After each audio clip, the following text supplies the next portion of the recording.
Who among us knew that 2020 would be the year to destroy and destruct lives? It sometimes feels like we are living in a simulation between life and death. Honestly, I believe that Indonesia was never ready for this curveball, COVID-19.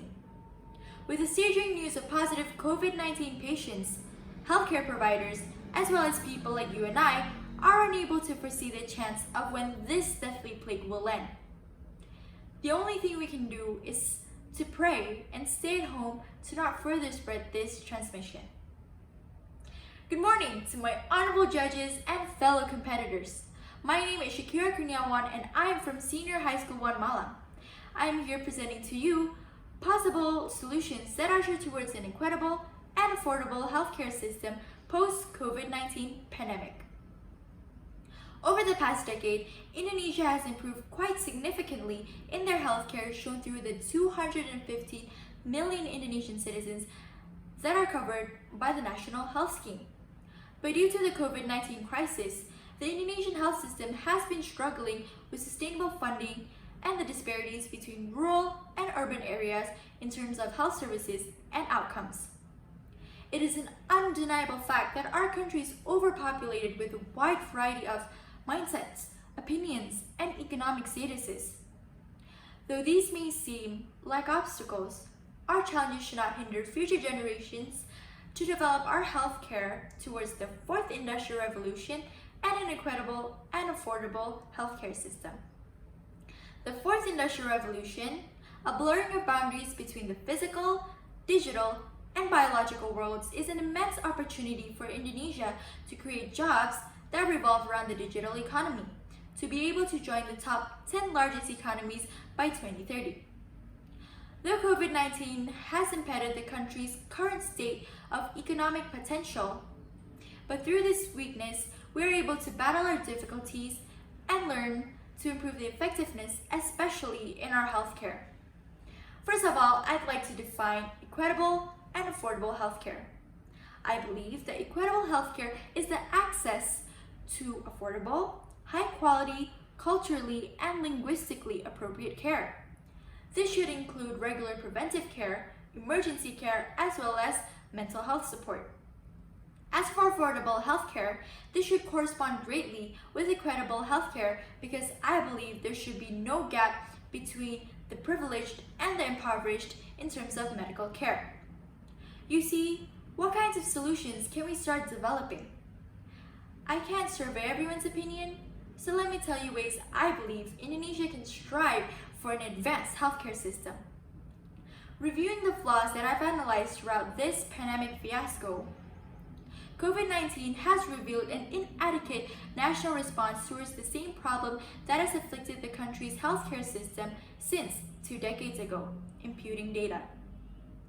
Some individuals believe that its origin is decentralization and the lack of national coordination, while others believe that this crisis is imputable to weak infrastructure and technology.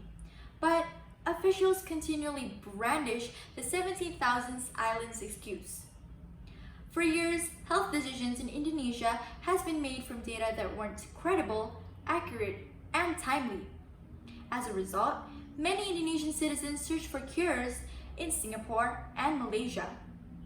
One way to fix this problem in a vast country like Indonesia is to select excellent health partnerships that plays an important role in adjusting the existing disparities concerning the availability of trained health personnel across the archipelago and the needs to improve clinical and hospital service that meet the population's expectations and needs. However, this requires an open mind, great collaboration skills, and most importantly, leadership to be able to harness the potential for international collaboration.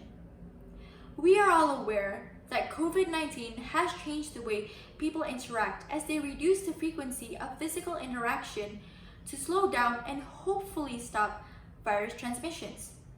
Consequently, the demand for digital innovations that shapes a new normal life for daily communications has been rapidly growing to ease interaction while maintaining physical distancing. Therefore, to avoid risky encounters between heavily exposed healthcare professionals as well as other patients. The surge in the use of expanding telemedicine is needed. Telemedicine is the interaction between physicians and patients in the era of globalization that enables remote healthcare. Furthermore, telemedicine provides teleconsultations, teleprescribing, and telenursing via not only chat or video call, but also through collaborations with digital transportation application companies such as Gojek and Grab, providing medications for patients at home. This new platform creates